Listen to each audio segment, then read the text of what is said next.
Okay so welcome you all. आज का lecture जो है this is revision lecture of chapter not for profit concern NPC.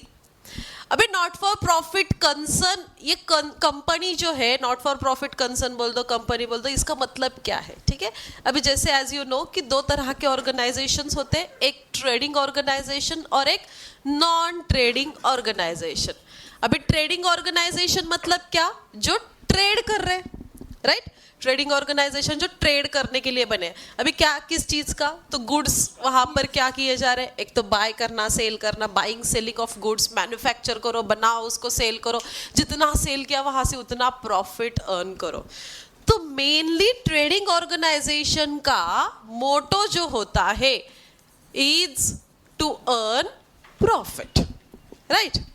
But NPC जो है, NPC is non trading organisation, not for profit concern. नाम में ही meaning है, देखो प्रॉफिट के लिए बनी नहीं है। ऐसी ऑर्गेनाइजेशन को हम नॉन ट्रेडिंग ऑर्गेनाइजेशन कहेंगे। क्या इसमें ट्रेड हो रहा है, बाइंग सेलिंग हो रही है क्या? नहीं। तो ये क्या काम करती है? तो नॉट फॉर प्रॉफिट कंसर्न क्या प्रोवाइड करेगी? सर्विस प्रोवाइड करेगी। क्या प्रोवाइड करेगी? सर्विस। तो इनका main motto is not to earn profit, then what? To provide services, to provide services. This is the main objective, main purpose, main motto of this organization. अभी ऐसी कौन सी organisation है, जैसे कि एग्जांपल क्या क्या आ सकते हैं कि जो एनपीसी के अंडर आ रहा है, नॉट फॉर प्रॉफिट कंसर्न के अंडर आ रहा है? जैसे कि स्कूल। अभी स्कूल का ये मोटो है क्या? वहां पर गुड्स की बाइंग सेलिंग हो रही है क्या किसी चीज की? नहीं। तो मेन मोटो क्या होता है कि बच्चों को पढ़ाया है ना, लिटरेट कराया जाए, एजुकेट करना, सर्विस प्रोवाइड करना। This is the main motto. तो जैसे कि स्कूल हो गए, ओके, कॉलेजेस हो गए, ऑल्सो लाइब्रेरीज हो गए, देन स्पोर्ट्स क्लब्स हो गए, इसके साथ साथ और जो लाइक चेंबर ऑफ कॉमर्स हो गया। ऐसे ऑर्गेनाइजेशन जो कि स्पेसिफिक पर्पस के हिसाब से, किसी काम के हिसाब से, हॉस्पिटल्स हो गए इसके अंदर, है ना, जो हॉस्पिटल्स एंड ऑल ये सब चीज़ें आएगी। तो ऐसे ऑर्गेनाइजेशन जो है इनका मेन मोटो, यहाँ पर किसी भी तरह का ट्रेड बाइंग सेलिंग नहीं हो रहा है। तो यहाँ सब क्या किया जा रहा है? सर्विस प्रोवाइड की जा रही है। क्या किया जा रहा है? सर्विस। ऐसे ऑर्गेनाइजेशन को हम बोलेंगे कि नॉट फॉर प्रॉफिट कंसर्न या नॉन ट्रेडिंग कंसर्न। ऐसे ऑर्गेनाइजेशन को NPC, not for profit concern या नॉन ट्रेडिंग कंसर्न कहेंगे। आ रहा है समझ में? अभी ये जो ट्रेडिंग कंसर्न था ना, ट्रेडिंग कंसर्न जो ट्रेड कर रहे हैं, हम लोग ने जो फर्स्ट चैप्टर सीखा था आपने फाइनल अकाउंट, हाँ, पार्टनरशिप फाइनल अकाउंट, जिसमें हम लोग ने सीखा था कि पार्टनर्स जब एक साथ आकर बिजनेस करते तो कैसे अकाउंटिंग करेंगे और उनका ट्रेड जो भी हो रहा है उसका फाइनल अकाउंटिंग कैसे किया जाएगा। चलो यहाँ तो वो बात समझ में आ रही है। क्यों? बिकॉज उधर से हमें कितना प्रॉफिट हुआ, कितना लॉस हुआ, पार्टनर को कितना देना है, लेना है, ये सब समझ रहा था, वो हम कैलकुलेट कर रहे थे। फाइनल अकाउंट में हम trading account, PNL account, balance sheet ऐसे सब बना रहे थे।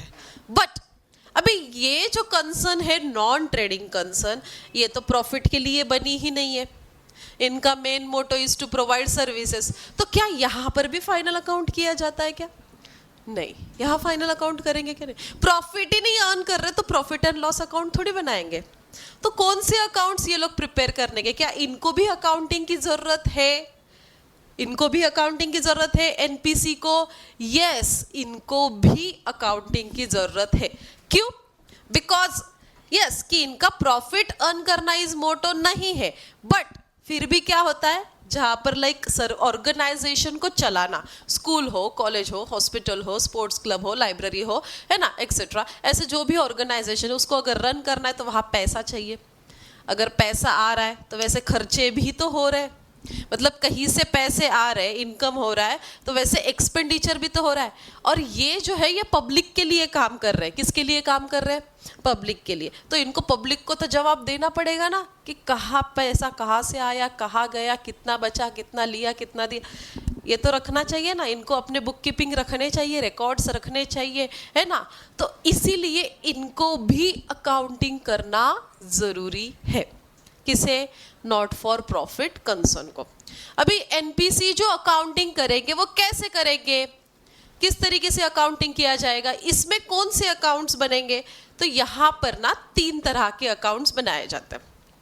अभी यहाँ जो अकाउंट बनेंगे, हम 3 अकाउंट्स यहाँ पर इस चैप्टर में सीखने वाले हैं। एक है receipt and payment account, receipt and payment account. दूसरा है income and expenditure account, and तीसरा जो अपना बैलेंस शीट। ओके, अभी ये तीनों अकाउंट्स के बारे में हमें इस चैप्टर में सीखना है। अभी आप बोलोगे क्यों बैलेंस शीट प्रिपेयर कर रहे हैं, तो देखो जैसे कि ये भी एक ऑर्गेनाइजेशन है, इनके अपने कुछ असेट्स है, इनके कुछ देना है, लाइबिलिटीज है, तो उसका हिसाब अपने पास होना चाहिए कि किससे कितना पैसा लिया, कितना देना है, कहाँ खर्चा हुआ। अगर बचते हैं पैसे तो उसे कहा जाएगा प्रॉफिट। जो बचेगा, प्रॉफिट हम नहीं बोलेंगे, इधर प्रॉफिट को क्या कहा जाएगा, सरप्लस। उसी तरह से जो लॉस हो रहा है उसको कहा जाएगा डेफिसिट। जैसे कि लाइक स्कूल का एग्जाम्पल लेते हैं, सपोज कोई स्कूल है, तो स्कूल में पैसे कहाँ से आ रहे हैं, बच्चों के फीस से आ रहे हैं, है ना, एडमिशन फीस से पैसा आ रहा है, तो वहाँ खर्चे भी तो हो रहे हैं, उनके एग्जाम कंडक्ट कराओ टीचर्स को, ये वो है ना, बाकी सब सिस्टम एंड सब चलाने के लिए खर्चे भी हो रहे हैं, एक्सपेंसेस है, राइट। तो पैसा कहाँ से आया, कहाँ गया, तो उसमें से कुछ बच रहा है क्या, या फिर उसमें भी कम पड़ रहा है, तो सरप्लस हो रहा है या डेफिसिट हो रहा है, ये सब निकाला जाएगा। ओके, और इन अकाउंट्स के थ्रू वो हम करेंगे। अभी इन्हीं अकाउंट को समझ कर लेते हैं 1 बाय 1। तो सबसे पहले बात करते हैं हम लोग रिसीट एंड पेमेंट अकाउंट के। अभी क्या होता है रिसीट एंड पेमेंट अकाउंट? आपको कैश बुक पता है, जो आपने 11th स्टैंडर्ड में सीखा था, कैश बुक। देखो बच्चों, ट्रांजेक्शन्स जो होते हैं ना, ट्रांजेक्शन कोई भी, तो ट्रांजेक्शन 2 तरह के होते हैं। ट्रांजेक्शन्स 2 तरह के होते हैं, एक कैश और एक क्रेडिट। अभी कैश में ट्रांजैक्शन होना मतलब कि लाइक कुछ परचेस किया, कुछ सेल किया, इमीडिएटली पेमेंट करना, प्रॉम्प्ट पेमेंट। कैश में दो या ऑनलाइन करो, बैंक से दो, चेक से दो, इमीडिएट हो रहा है ना, तो ऐसे ट्रांजैक्शन को कहा जाएगा कैश। क्रेडिट यानी कि उधारी पर ट्रांजैक्शन होना, है ना, कि ट्रांजैक्शन हुआ है, पैसे बाद में दिए, उधारी पर। तो जो भी ट्रांजैक्शंस कैश में हो रहे थे, जो भी ट्रांजैक्शन कैश में हो रहे हैं, उसके लिए हम मेंटेन करते हैं कैश बुक। क्या मेंटेन करते हैं? Cash book, right. कि जो भी ट्रांजैक्शंस कैश में हुए, कितनी कैश आई, कितनी कैश गई, रिसीट, कैश आना, पैसे आना, रिसीट्स, रिसीव्ड जो भी कैश है। पेमेंट यानी कि जो भी पैसा अपने पास से गया, पेमेंट्स। तो ऐसे सब ट्रांजैक्शन हम कहाँ रिकॉर्ड कर रहे थे? कैश बुक में। तो रिसीट एंड पेमेंट अकाउंट कुछ और अलग नहीं है, this is the summary of cash book. Okay, पहले हम रिसीट एंड पेमेंट की बात करते हैं। तो रिसीट एंड पेमेंट क्या है? It is a summary of cash book. क्या है? Summary of cash book. Cash book की समरी है, कितना पैसा आया, कितना पैसा गया, ये आपको कहाँ से पता चलेगा? रिसीट एंड पेमेंट अकाउंट में। कहाँ से पता चलेगा? Receipt and payment. ओके, इतना समझ गए। अभी हम जो अकाउंटिंग करते हैं ना, हम जो अकाउंटिंग करते हैं वो पूरे 1 साल का 12 महीने का अकाउंटिंग किया जाता है, यस और नो? और उसके लिए अपना फाइनेंशियल ईयर होता है। कहाँ शुरू होता है, कहाँ खत्म होता है फाइनेंशियल ईयर? 1 अप्रैल टू 31 मार्च। 1 अप्रैल से 31 मार्च, ये अपना अकाउंटिंग ईयर या फाइनेंशियल ईयर इसको हम लोग बोलते हैं, राइट। तो जो भी ट्रांजैक्शन इस पूरे साल भर में हुए उसको हम रिकॉर्ड कर रहे हैं। अभी ये जो चैप्टर आप सीख रहे हो एनपीसी, इसमें एक चीज आपको ध्यान में लेना जरूरी है, ईयर को। इसमें आपको ईयर ध्यान में लेना जरूरी है। एक होगा current year, previous year, next year, ऐसे करते हैं, previous year, current year and next year. Okay, जैसे कि मान लो 2021 अगर ये करंट ईयर ले लिया, तो प्रीवियस ईयर यानी कि इसके पिछला साल, है ना, प्रीवियस। तो क्या हुआ? 2019-20 इज द प्रीवियस ईयर। और नेक्स्ट मतलब उसके आगे वाला ईयर, यानी कि 2021, 22, 22 is what? Next year. तो यहाँ पर ना जब भी हम एनपीसी का क्वेश्चन करेंगे तो आपको ईयर ध्यान में लेना बहुत जरूरी है। अभी रिसिट एंड पेमेंट की बात कर रहे थे हम लोग, तो इन रिसिट एंड पेमेंट अकाउंट इसमें पैसे आए यानी कि रिसिट्स, पैसे गए यानी कि पेमेंट, कैश में। हाँ, कौन से? कैश में। तो इसमें सब कैश वाले ट्रांजैक्शंस रिकॉर्ड हो रहे हैं। क्यों? Because this is the summary of cash book, right. तो यहाँ पर सारे ईयर कंसिडर किए गए, मतलब प्रीवियस ईयर का भी इसमें लिखा गया है, करंट ईयर में जो हुआ वो भी लिखा है, अगले प्रीपेड जो हम लोग ने कर दिया है वो भी इसमें लिखा गया है। सब मिक्सचर है, सब ईयर का लिखा जाता है। तो यहाँ पर ना ऑल ईयर्स रिकॉर्ड किए गए हैं। क्या? कौन से all year? Previous year, current year, next year, सब इसमें लिखा है। सब पिछले साल का पैसा मान लो इस ईयर में आया, लास्ट ईयर का पैसा अब भी आया, लिख दिया उधर, अभी का पैसा आया वो भी लिख दिया, अगले साल का पहले ही आ गया वो भी लिख दिया, ऐसे सबका लिख कर रखा है। ओके, इसमें सारे ईयर्स इंक्लूड है। Again the another thing, so receipt and payment account is real account. Receipt and payment account is real account. कौन सा अकाउंट है रियल? सो रियल अकाउंट, जैसे कि रियल का रूल क्या है? Debit what comes in, credit what goes out. Debit what comes in, credit what goes out. Debit what comes in, credit what goes out. अभी देखो ना, इसमें क्या है? रिसिट्स है और पेमेंट्स है, बराबर। तो जो अपने पास पैसे आए उसको हम क्या बोलते हैं? जो पैसे गए उसे क्या कहेंगे? तो आप बता सकते हो क्या डेबिट में आएगा, क्या क्रेडिट में आएगा? रिसिट कहाँ आएगा रे? डेबिट। क्यों? क्योंकि डेबिट व्हाट कम्स इन, तो रिसिट को क्या करना है? डेबिट देना है। और क्रेडिट व्हाट गोज आउट यानी कि पेमेंट को क्या करना है? क्रेडिट देना है। इस तरीके से अकाउंट में ये रिसिट डेबिट में आएगा, पेमेंट क्रेडिट में आएगा। इसमें नॉन कैश ट्रांजैक्शंस रिकॉर्ड नहीं किए जाते, ये पॉइंट ध्यान में रखो।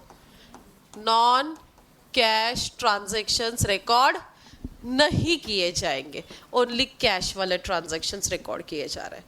ओके, यहाँ पर सारे ईयर्स इंक्लूड है, previous, current, next. This is real account. Which account is this? Real account. तो रियल अकाउंट की तरह यहाँ पर काम होगा।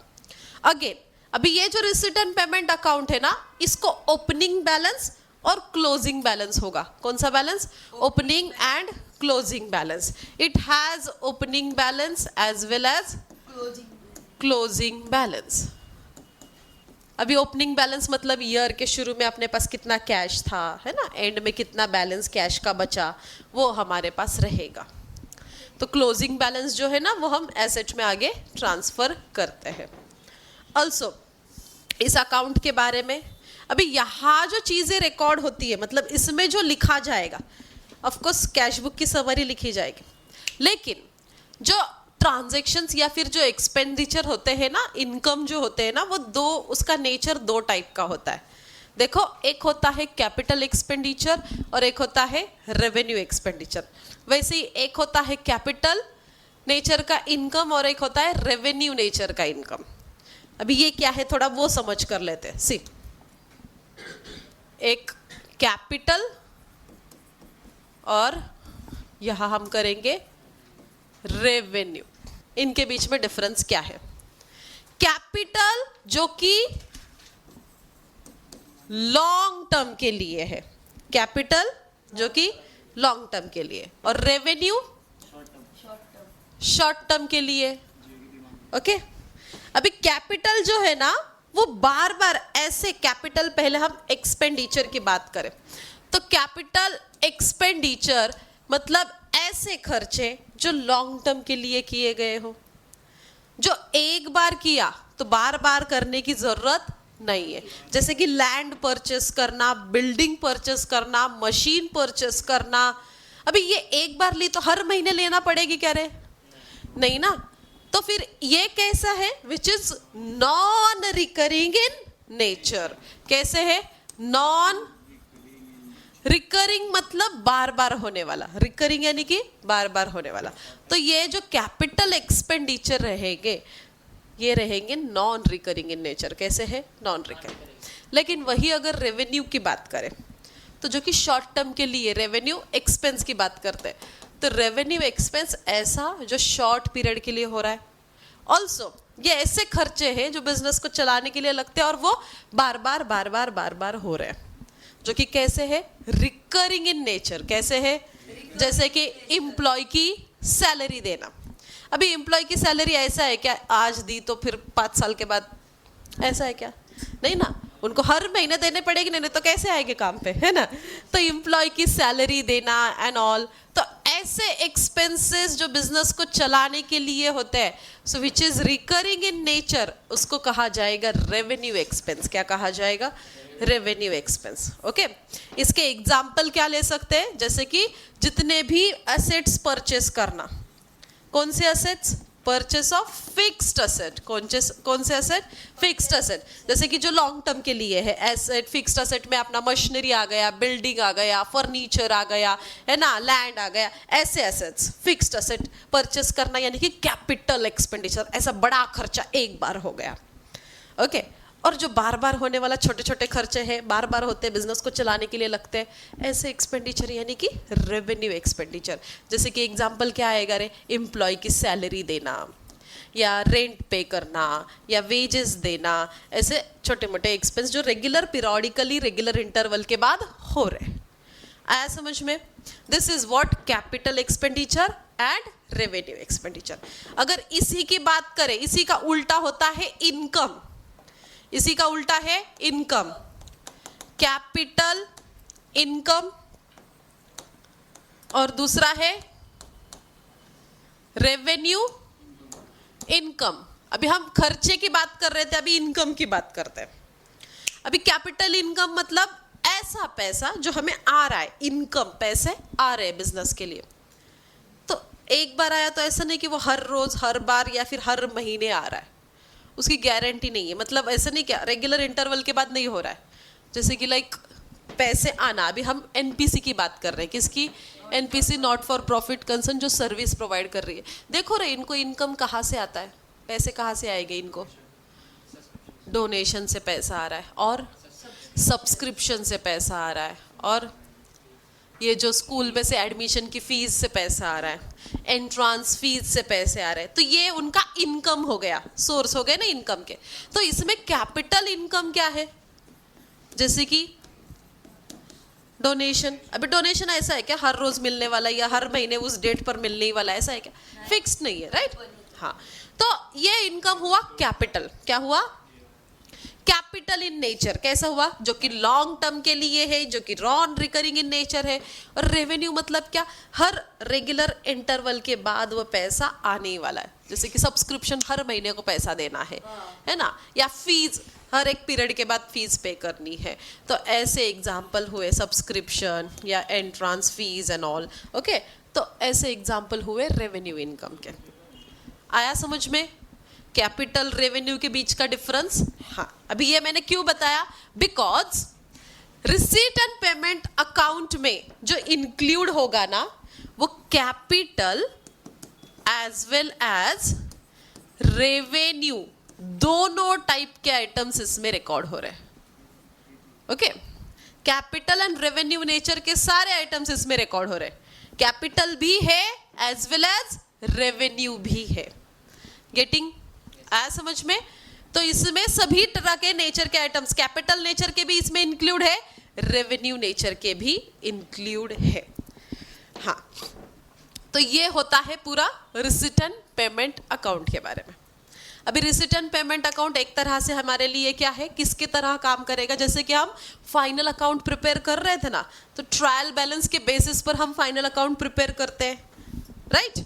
तो वैसे ही अभी एनपीसी में जो हम प्रॉब्लम सॉल्विंग करेंगे तो उधर इसको बेसिस मानकर करेंगे। मतलब ये क्वेश्चन में रहेगा, ये आपको क्वेश्चन में दिया जाएगा रिसीट एंड पेमेंट अकाउंट। और इसके क्योंकि इसमें सब कुछ इंक्लूड है, इसमें कैपिटल, रेवेन्यू, तीनों साल के एक्सपेंसेस, इनकम सब इंक्लूड है ना। इसमें से हमें फिर चूज करके निकालना है कि करंट ईयर का क्या है, कहाँ इनकम में क्या जाएगा, एक्सपेंस में क्या जाएगा, एसेट लाइबिलिटी में क्या जाएगा, वो यहाँ से निकालना है और उस हिसाब से हमें स्टेटमेंट प्रिपेयर करने हैं। आया समझ में? So this is what all about receipt and payment account. Now let's talk about income and expenditure account की बात करते हैं। दूसरा जो अकाउंट इसमें बनेगा दैट इज इनकम एंड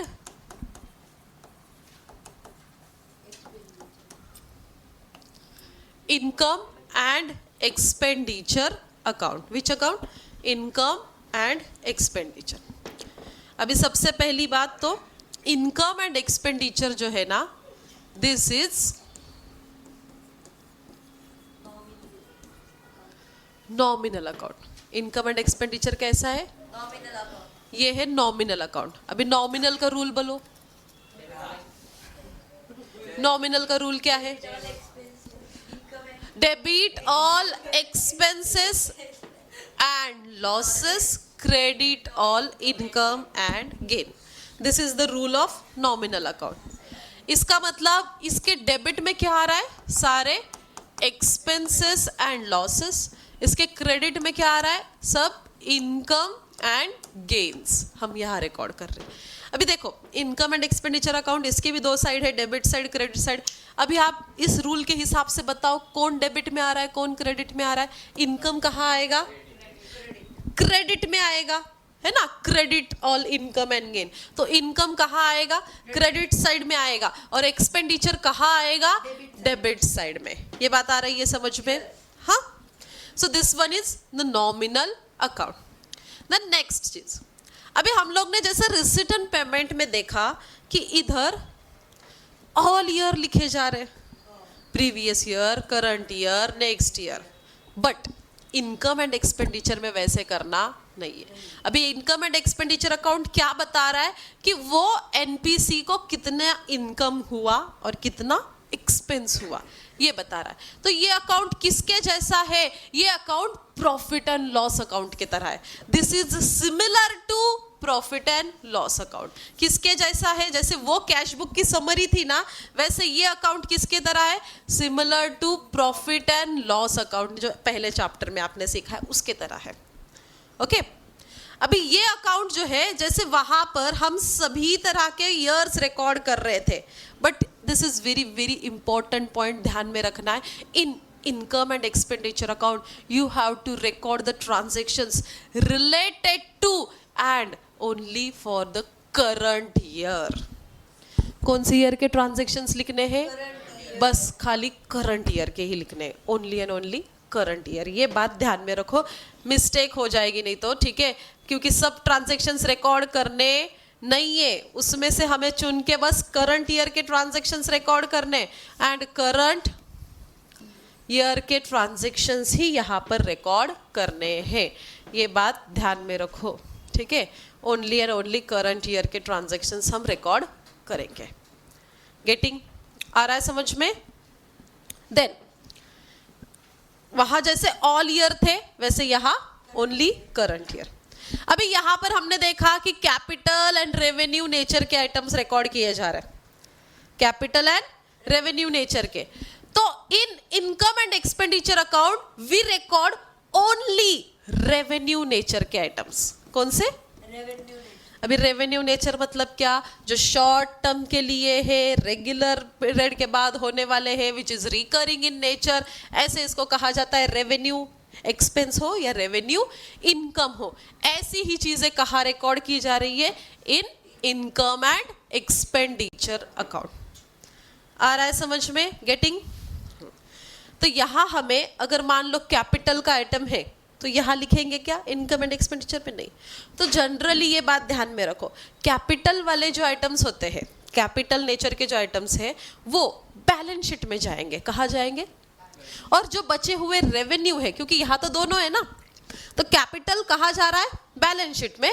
और रेवेन्यू कहाँ जा रहा है? इनकम एंड एक्सपेंडिचर अकाउंट में।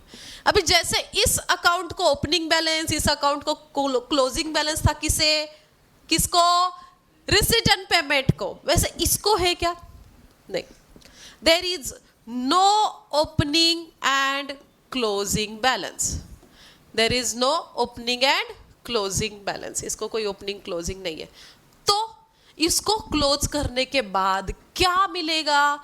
इसको क्लोज करने के बाद एक तो हमें सरप्लस होगा या फिर डेफिसिट. इसको क्लोज करने के बाद क्या होगा? एक तो सरप्लस मिलेगा या फिर डेफिसिट. देखो, this account is similar to profit and loss account, right? तो profit and loss account close करने के बाद हमें क्या मिलता था रे? नेट प्रॉफिट या नेट लॉस ना. तो वैसे ही है कि हमारी अगर लाइक इनकम साइड ज्यादा है, हमारे पास इनकम ज्यादा है, खर्चे कम है, तो हमें क्या होगा? पैसा बचेगा, है ना? तो वो हुआ अपना surplus. If your income side is more than expenditure then will get surplus. और इसी का उल्टा क्या? अगर आपके खर्चे ज्यादा है, expenses, if the expenses are more than income, then क्या होगा? देन होगा डेफिसिट. आ रहा है समझ में? यहां से एक तो सरप्लस मिलेगा या फिर डेफिसिट. चलो, जो भी सरप्लस मिला, डेफिसिट मिला, उसको आगे ले जाना है और ट्रांसफर करना है. कहाँ ट्रांसफर करेंगे? कैपिटल फंड में. कहाँ ट्रांसफर करेंगे? Capital fund. जैसे नेट प्रॉफिट, नेट लॉस आप कैपिटल में लेकर जाते थे ना, बिल्कुल वैसा ही है, वैसा ही ट्रीटमेंट होगा. जैसे कि प्रॉफिट हुआ तो हम ऐड कर रहे थे, लॉस हुआ तो लेस करते थे ना, सेम लाइक दैट कि अगर सरप्लस हुआ तो कैपिटल फंड में ऐड होगा. सरप्लस क्या होगा? ऐड इन कहा? Capital fund. और डेफिसिट होगा तो क्या करेंगे? Less from capital fund. Understood? Clear है क्या है इनकम एंड एक्सपेंडिचर? अभी ये अकाउंट प्रिपेयर करते वक्त बस एक छोटी सी हमें बात ध्यान में लेनी है, और केयरफुली क्या कि करंट अकाउंट के रिलेटेड होना चाहिए, रेवेन्यू नेचर का होना चाहिए. सब कुछ यहाँ जो दिख रहा है वो एज इट इज यहाँ डालना नहीं है. ओके, अभी आप बोलोगे एडजस्टमेंट्स, एडजस्टमेंट्स भी वही आएंगे जो करंट ईयर के रिलेटेड है, वही यहाँ लेना है, जो नहीं है उसको निकाल देना है. इस हिसाब से एडजस्टमेंट्स करेंगे. एडजस्टमेंट्स क्वेश्चन में सीखेंगे हम. आया ये मीनिंग समझ में आया? What is income and expenditure account. चलो, now let's talk about balance sheet. We balance sheet की बात करते हैं. सो एज यूजुअल, जैसे आप फर्स्ट चैप्टर में फाइनल अकाउंट में बैलेंस शीट बनाते आ रहे हो, आज तक जैसे आप बैलेंस शीट बनाते आ रहे हो वैसे ही बनानी है, कोई अलग नहीं है. ओके, बैलेंस शीट में दो साइड्स होगी, आपको पता है, एक लाइबिलिटी साइड है, दूसरी एसेट साइड है. लाइबिलिटीज में हम सारे अपने लाइबिलिटीज रिकॉर्ड करेंगे. ओके, अभी यहाँ जो एक चीज आ रही है वो है कैपिटल फंड के बारे में. किसके बारे में? Capital fund. अभी कैपिटल फंड मतलब वही जो कि बिजनेस में, हाँ, जो नॉट फॉर प्रॉफिट ऑर्गेनाइजेशन में लगाया गया है उसको बनाने के लिए. ओके, तो यहाँ जो है लोगों ने मिलकर ये बनाया जाता है, तो इसके क्या होंगे? मेंबर्स होंगे. क्या होंगे? मेंबर्स, हो ना. उनसे कलेक्ट किया है कैपिटल वगैरह कलेक्ट करके, तो ये आएगा कैपिटल फंड. ये लाइबिलिटी में आएगा. ओके, और एसेट साइड में एज यूजुअल सारे अपने एसेट्स, जैसे कि फिक्स्ड एसेट हो, करंट एसेट्स हो, ओके, ये सभी एसेट्स हम कहाँ रिकॉर्ड करेंगे? एसेट साइड में. और एंड में अपना बैलेंस शीट यहाँ पर क्या होना चाहिए? टैली होना चाहिए. Okay, so in this way as usual आप बैलेंस शीट यहाँ प्रिपेयर कर रहे हो. एंड इस तरीके से ये 3 अकाउंट इस चैप्टर में बनेंगे. कौन से 3 अकाउंट समझ गए? एक receipt and payment account, then income and expenditure account, और तीसरा जो अपना है बैलेंस शीट. ओके, अभी आप अगर डिफरेंस इनके बीच का निकालोगे, किसके? रिसीट एंड पेमेंट और इनकम एंड एक्सपेंडिचर, तो क्या डिफरेंस समझ में आ रहा है? Receipt and payment account is the summary of cash book, income and expenditure is the similar to P&L. Receipt and payment where we record all the years, previous year, current year, next year, and in income and expenditure we record transaction related to current year only. Receipt and payment account is the real account, income and expenditure is the nominal account. Receipt and payment has opening closing balance, इसको कोई opening closing नहीं होगा. इसमें capital revenue nature के items record हो रहे हैं, यहाँ ओनली रेवेन्यू नेचर के आइटम्स रिकॉर्ड हो रहे हैं. यहाँ से हमें सरप्लस और डेफिसिट मिलेगा. तो ये डिफरेंस इसके बीच का आ रहा है. गेटिंग? Yes. आया समझ में? Yes. अभी इसके बाद जो है इसमें कुछ टर्म्स हमें ध्यान में लेने हैं, जैसे सब्सक्रिप्शन हो गया, डोनेशन हो गया, और एडजस्टमेंट्स जो प्रीपेड आउटस्टैंडिंग वगैरह एडजस्टमेंट है वो सेम लाइक प्रीवियस चैप्टर के तरह ही रहेंगे, उसमें ज़्यादा चेंज नहीं है। बस करंट ईयर और प्रीवियस ईयर इन दोनों को लेकर एडजस्टमेंट्स आपको ध्यान में लेनी है। आपको क्वेश्चन में रिसीट एंड पेमेंट दिया जाएगा, इनकम एक्सपेंडिचर आपको प्रिपेयर करना है। ओके सी, अभी ये सब हम लोग ने कर लिया, फीचर्स एंड ऑल। देखो प्रॉफिट और नॉन प्रॉफिट के बीच का डिफरेंस क्या है वो दिया है हमें। प्रॉफिट ऑर्गेनाइजेशन जो प्रॉफिट अर्न करने के लिए बनी है, एनपीसी जो प्रॉफिट अर्न करने के लिए बनी नहीं, तो इनका main motto is service provide करना। देखो रिसीट एंड पेमेंट अकाउंट के बारे में, receipt and payment is the real account,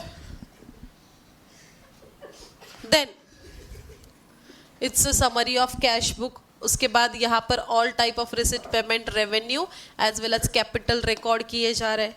then यहाँ current year, previous year, next year सारे ईयर्स रिकॉर्ड किए जाएंगे। इनकम रिसीवेबल, अमाउंट पेएबल, ये सभी यहाँ पर रिकॉर्डेड है। Then NPC, an account base prepare to, जैसे कि ये ट्रायल बैलेंस की तरह ये एक बेस है, इसको लेकर हम इनकम एक्सपेंडिचर बैलेंस शीट बनाएंगे, इसको ओपनिंग क्लोजिंग बैलेंस होगा। Got it? रिसिट में capital receipt, capital payments, revenue receipts, revenue payment क्या होता है वो हम लोग ने देख लिया, वही बात यहाँ समझाई गई है। Okay, this is the format of receipt and payment account, कि पैसे हमें आ रहे तो कहाँ से आ रहे वो सब यहाँ दिया है, अगर पैसे जा रहे तो कहाँ जा रहे हैं वो यहाँ पर दिया हुआ है। ठीक है, इसको देखो, ये ओपनिंग बैलेंस है and this one is the closing balance. अगर क्रेडिट साइड में बैलेंस दिया तो इसको हमारा ओवरड्राफ्ट बैलेंस कहा जाएगा। Okay, then income and expenditure account के बारे में। इनकम एंड एक्सपेंडिचर देखो, ये नॉमिनल अकाउंट है, this is the nominal account. यहाँ ओनली रेवेन्यू एक्सपेंस रिकॉर्ड कर रहे हैं, वो भी ओनली करंट ईयर के एक्सपेंस रिकॉर्ड कर रही है। पीएनएल के जैसा सिमिलर है, यहाँ से हमें सरप्लस मिलेगा या फिर डेफिसिट मिलेगा, ये हमेशा बैलेंस शीट के साथ अकम्पेन करेगा, इसको कोई ओपनिंग बैलेंस नहीं है। ये सरप्लस डेफिसिट कैपिटल फंड को ट्रांसफर किया जाएगा, और यहाँ cash items as well as non cash दोनों यहाँ रिकॉर्ड किए जा रहे हैं। ओके, देन इस तरीके से फॉर्मेट रहा अपना इनकम एंड एक्सपेंडिचर अकाउंट का। यहाँ एक्सपेंसेस हम रिकॉर्ड करेंगे, सारे एक्सपेंडिचर कि कहाँ पैसे गए करंट ईयर के। ओके, यहाँ सारे income, revenue and current year के सारे इनकम हम यहाँ रिकॉर्ड करेंगे। एंड में हमें एक तो सरप्लस मिलेगा या फिर डेफिसिट इसमें से मिलेगा। गेटिंग आ रहा है समझ में? हाँ, तो रिसिट और पेमेंट के बीच का डिफरेंस भी हम लोग ने देखा कि रिसिट और पेमेंट अकाउंट क्या होता है। देखो, this is the real account, this one is nominal, ये कैश बुक जैसा है, ये पीएनएल जैसा है, इस कैश की समरी है। यहाँ पर हमें सारे net results of income and expenditure transaction मिलेंगे। इसको ओपनिंग क्लोजिंग बैलेंस होता है, इनकम एंड एक्सपेंडिचर को ओपनिंग क्लोजिंग बैलेंस नहीं है। यहाँ का closing balance cash at bank जो कि एंड बैलेंस हमें दिखाई देगा, और यहाँ का जो क्लोजिंग बैलेंस रहेगा वो सरप्लस या डेफिसिट के फॉर्म में निकलेगा। रिसिट एंड पेमेंट अकाउंट, यहाँ रेवेन्यू कैपिटल दोनों नेचर के आइटम्स रिकॉर्ड किए जाते हैं, एंड यहाँ ओनली रेवेन्यू नेचर के आइटम्स वो भी करंट ईयर के ही रिकॉर्ड किए जाएंगे। इसमें नॉन कैश आइटम्स रिकॉर्ड नहीं होते, किसमें? रिसिट एंड पेमेंट में। But in income and expenditure cash as well as non cash दोनों तरह के आइटम्स इसमें रिकॉर्ड किए जा रहे हैं। यहाँ सारे accounts real, nominal and personal सभी कंसिडर हो रहे हैं, but in income and expenditure it related to only nominal account. Then इसका पीरियड रहेगा, इसमें सारे ईयर्स कंसिडर के रहे, current year, previous year, next year, और ये जो है this is income and expenditure is related to current year only.